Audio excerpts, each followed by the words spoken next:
ایک ایسا پانی جسے پینے والا ہمیشہ کے لیے امر ہو جاتا ہے، وہ چشمہ جس کی تلاش ہر زمانے کے حکمرانوں، سیاحوں اور جہازرانوں نے کی۔ آخر وہ چشمہ کہاں ہے اور اس پانی کو تاریخ کے کس ہستی نے پیا تھا؟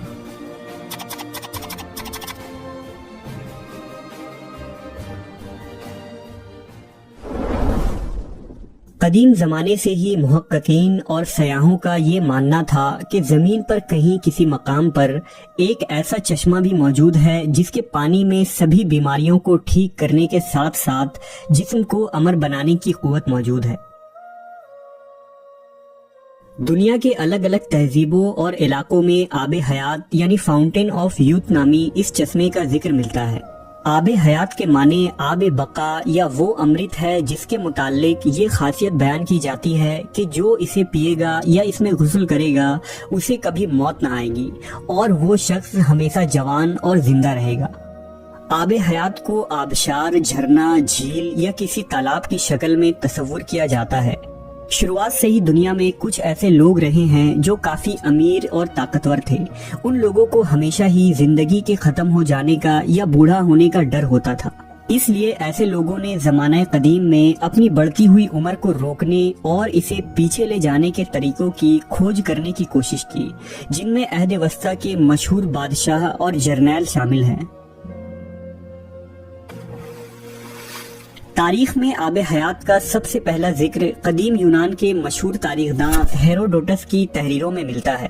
ہیروڈوٹس نے اپنی کتاب ہسٹوریا میں افریقہ میں آباد ایک قدیم قبیلے کا ذکر کیا ہے جنہیں میکروبین کہا جاتا تھا۔ یہ نہایت ہی طاقتور، جوان، لمبے اور خوبصورت لوگ تھے جن کی عمر کم سے کم 120 سال ہوتی تھی۔ اس کے باوجود وہ جوان دکھتے تھے۔ ہیروڈوٹس کے مطابق میکروبین سہارا ریگستان اور افریقہ کے شمالی علاقوں میں آباد تھے۔ میکروبین کی سرزمین میں ایک خاص قسم کا چشمہ بہتا تھا اور یہ چشمے کا پانی ہی ان لوگوں کی لمبی عمر کا راز تھا۔ ہیروڈوٹس نے لکھا ہے کہ یونان کا بادشاہ جب میکروبین کی سرزمین میں پہنچا تو ان لوگوں نے بادشاہ کو وہ چشمہ دکھایا جس میں نہانے کے بعد بادشاہ کا جسم نہایت ہی چمکدار اور چکنا ہو گیا اور اس کے جسم سے خاص قسم کی خوشبو آنے لگی۔ اس چشمے کا پانی اتنا کمزور تھا کہ اس میں کوئی چیز نہ تیر سکتی تھی، نہ لکڑی اور نہ ہی کوئی ہلکی چیز۔ ہیروڈوٹس لکھتا ہے کہ شاید میکروبین کی لمبی عمر کی وجہ اس چشمے کے پانی کا مسلسل استعمال ہے۔ آب حیات کا ذکر اسلامی کتابوں میں بھی موجود ہے اور اس کے متعلق کئی روایات نقل کی گئی ہیں، لہٰذا آب حیات اور ذوالقرنین کے متعلق امام زین العابدین نے ایک طویل قصہ بیان کیا ہے جس کے مطابق ذوالقرنین جو اللہ کے ایک نیک بندے اور بادشاہ تھے، فرشتوں میں سے ایک فرشتہ ان کا دوست تھا جس کا نام رفائیل تھا اور وہ آپ سے ملاقات کرتا تھا۔ ایک دفعہ حضرت ذوالقرنین نے رفائیل سے کہا کہ آپ آسمان میں اپنی عبادت کی کیفیت کو بتائیے۔ اس پر رفائیل رو پڑے اور کہا کہ آسمان میں ایسے فرشتے ہیں جو ہمیشہ حالت قیام میں رہتے ہیں، کبھی بیٹھتے نہیں، اور کچھ حالت سجدہ میں رہتے ہیں جو کبھی سر نہیں اٹھاتے، اور کہتے ہیں کہ اے پروردگار، ہم نے تیری عبادت کا حق ادا نہیں کیا۔ یہ سن کر ذوالقرنین رو پڑے اور کہا کہ اے رفائیل، میری خواہش ہے کہ مجھے لمبی عمر ملے تاکہ میں اسے اپنی رب کی اطاعت و عبادت میں لگاؤں۔ اس پر رفائیل نے کہا کہ اللہ نے ایک چشمہ پیدا کیا ہے جس کا نام آب بقا یا آب حیات ہے، جس نے بھی اس چشمے کا پانی پی لیا اسے کبھی موت نہیں آئے گی یہاں تک کہ وہ خود اللہ سے اپنی موت نہ مانگے۔ ذوالقرنین نے پوچھا کیا آپ اس جگہ کو جانتے ہیں؟ اس نے کہا نہیں، لیکن وہ چشمہ ایسی تاریک اندھیری وادی میں ہے جس پر سے کبھی کسی انسان و جن کا گزر نہیں ہوا ہے۔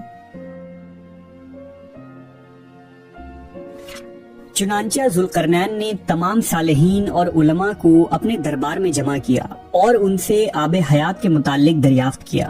تمام لوگوں نے کہا کہ ہمیں ایسے کسی چشمے کے بارے میں علم نہیں ہے، البتہ ایک عالم نے ذوالقرنین سے کہا کہ میں نے آدم کی وصیت میں ان وادیوں کے بارے میں پڑھا ہے اور یہ بھی سنا ہے کہ سام بن نوح کی اولادوں میں سے ایک شخص پیدا ہوگا جو اس چشمے کا پانی پیے گا، اور وہ چشمہ اسی مقام پر ہے جہاں سورج غروب ہوتا ہے۔ لہٰذا حضرت ذوالقرنین نے سامان سفر درست کیا اور چشمے کی تلاش میں نکل پڑے۔ حضرت ذوالقرنین نے اس سفر میں اپنے وزیر کو بھی ساتھ لے لیا تھا، جن کا نام حضرت خضر علیہ السلام تھا، اور آپ ذوالقرنین کے خالہ زاد بھائی تھے۔ ذوالقرنین اپنے لشکر کے ساتھ مسلسل 12 برسوں تک یوں ہی مغرب کی طرف سفر کرتے رہے، اور ایک طویل سفر طے کرنے کے بعد آخر کار یہ لوگ اس وادی کے کنارے پہنچ گئے۔ ذوالقرنین نے اپنے لشکر سے 6000 قابل ترین سپاہیوں کو لے کر اس اندھیرے وادی میں داخل ہوئے، جن میں خضر علیہ السلام بھی تھے۔ اس وادی میں داخل ہوتے ہی اچانک طوفان آ گیا اور زوردار بجلیاں چمکنے لگی۔ ذوالقرنین کا لشکر بکھر گیا، اور کچھ دیر بعد جب طوفان تھما تو حضرت ذوالقرنین داہنی طرف جا پہنچے، جبکہ خضر علیہ السلام بائیں جانب چلے گئے۔ خضر علیہ السلام اس تاریک راہ میں بھٹکتے ہوئے چشمہ حیات تک جا پہنچے۔ آپ کو شدید پیاس لگی تھی، لہذا آپ نے اس چشمے کا پانی پیا، اس میں غسل کیا اور اس پانی سے وضو بنایا۔ یہ چشمہ دودھ سے زیادہ سفید اور شہد سے زیادہ میٹھا تھا۔ وہیں ذوالقرنین ان تاریک وادیوں سے گزر کر باہر نکل گئے، لیکن انہیں وہ چشمہ نہیں ملا، کیونکہ آب حیات ذوالقرنین کے مقدر میں نہیں تھا، جبکہ اس پانی کو پینے کی وجہ سے حضرت خضر کو حیات جاویدانی حاصل ہوئی اور آپ ہمیشہ زندہ رہیں گے۔ دا الیگزینڈر رومانس نامی فارسی تصنیف، جو دنیا کے سب سے بڑی سلطنت قائم کرنے والا بادشاہ سکندر اعظم کے سفر کے متعلق لکھی گئی ہے، ان تحریروں میں بھی آب حیات کا ذکر ملتا ہے، جس میں بتایا گیا ہے کہ سکندر اعظم اپنے سپاہیوں کے ساتھ چشمہ حیات کی تلاش میں نکلا تھا، اور لمبے سفر کے دوران وہ اس تاریک سرزمین کے قریب جا پہنچا تھا۔ کہتے ہیں کہ جب سکندر اپنے سپاہیوں کے ساتھ اس تاریک وادی میں پہنچا تو اسے ایک ندی ملی۔ اس نے اس ندی کے کنارے پڑاؤ ڈالا اور اس نے کھانے کے لیے مچھلیاں اور پرندوں کو پکڑا، لیکن جب سپاہیوں نے ان پرندوں کو اس ندی کے پانی سے دھویا تو وہ دوبارہ جی اٹھے اور وہاں سے اڑ گئے۔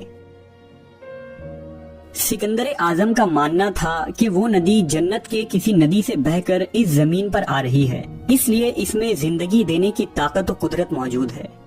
اس پانی کو سکندر نے پیا یا نہیں، اور وہ سرزمین کون سی تھی، اس کے متعلق تاریخ خاموش نظر آتی ہے۔ اگر غور کریں تو اسی طرح کا واقعہ حضرت موسیٰ علیہ السلام کے متعلق قرآن مجید میں موجود ہے، جس میں آب حیات کی طرف اشارہ کیا گیا ہے۔ واقعہ کچھ یوں ہے کہ موسیٰ علیہ السلام ایک دفعہ بنی اسرائیل میں خطبہ دے رہے تھے، تو ایک شخص نے پوچھا کہ لوگوں میں سب سے زیادہ علم کس کے پاس ہے؟ حضرت موسیٰ نے جواب دیا کہ میرے پاس۔ اس پر اللہ نے حضرت موسیٰ کی طرف وحی کی کہ آپ کو میرے بندوں میں سے ایک بندہ 2 دریاؤں کے ملنے کے مقام پر ملے گا، جسے میں نے اپنے علوم میں سے ایک علم عطا کیا ہے جو آپ کے پاس نہیں ہے۔ موسیٰ علیہ السلام نے ان سے ملنے کی خواہش کی۔ اللہ نے حکم دیا کہ اپنے ساتھ ایک مردار مچھلی کو لیجئے اور 2 دریاؤں کے ملنے کے جگہ پر جائیے، اور جہاں وہ مچھلی گم ہو جائے وہیں آپ کی ملاقات اس بندے سے ہوگی۔ لہذا موسیٰ علیہ السلام نے اپنے ایک خادم کو ساتھ لیا اور نمک لگے ہوئے ایک مچھلی کو زنبیل میں رکھ کر سفر پر نکل پڑے۔ جب وہ چٹانی علاقوں میں پہنچے تو اس زنبیل کو ایک چٹان کے اوپر رکھا تو اچانک وہ مچھلی زندہ ہو گئی اور جھرنے کے ایک راستے کے ذریعہ ندی میں چلی گئی۔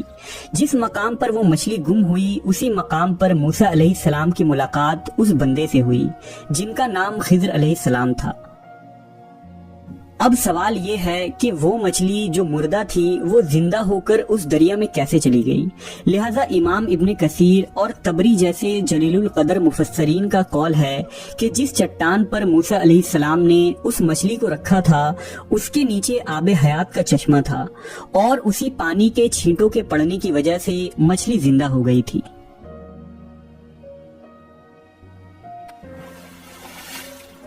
اسی طرح ایک لاطینی سیاح جان مینڈیول کی کتاب دا ٹریولز آف سر جان مینڈیول میں بھی چشمہ حیات کا ذکر ملتا ہے، جس کے مطابق ہندوستان کے جنوبی علاقوں میں موجود کولام یعنی مالابار جزیروں میں ایک پہاڑی سلسلہ ہے، اور اسی مقام پر آب حیات کا وہ چشمہ موجود ہے۔ اپنی تصنیف میں جان مینڈیول نے لکھا ہے کہ سفر کے دوران جب وہ کولام کے علاقوں میں پہنچے تو وہاں انہیں ایک ایسا کنواں ملا تھا جس میں مختلف مسالوں کی خوشبو آتی تھی اور یہ خوشبو ہر گھنٹے بدل جاتی تھی۔ مقامی لوگوں کے مطابق اس کنویں کے پانی سے بیماریاں ٹھیک ہوتی تھیں اور اس کا پانی پیتے رہنے سے انسان بہت لمبے وقت تک جوان بنا رہتا تھا، جسے ویل آف یوتھ کہا جاتا تھا۔ 11ویں صدی میں آب حیات کی کہانیاں پھر سے تب مشہور ہوئی جب سال 1165 عیسوی میں پریسٹن جان نے بازنطینی بادشاہ کو ایک خط لکھا جس میں انہوں نے افریقہ کے ایک علاقے کا ذکر کیا تھا۔ ان کے مطابق ایتھوپیا کے قریب ایک واٹر آف فاؤنٹین یعنی چشمہ تھا جس کے پانی میں یہ خاصیت تھی کہ اس میں نہانے والے شخص کی عمر 30 کی ہو جاتی تھی، خواہ وہ کتنا ہی بوڑھا کیوں نہ ہو۔ چشمہ حیات کا ذکر انجیل کے کتاب یوحنا میں بھی ملتا ہے۔ یوحنا کے مطابق پھر اس نے مجھے بلور کی طرح چمکتا ہوا آب حیات کا ایک دریا دکھایا جو خدا کے تخت سے نکل کر اس شہر کے درمیان میں بہتا تھا اور اس دریا کے پار زندگی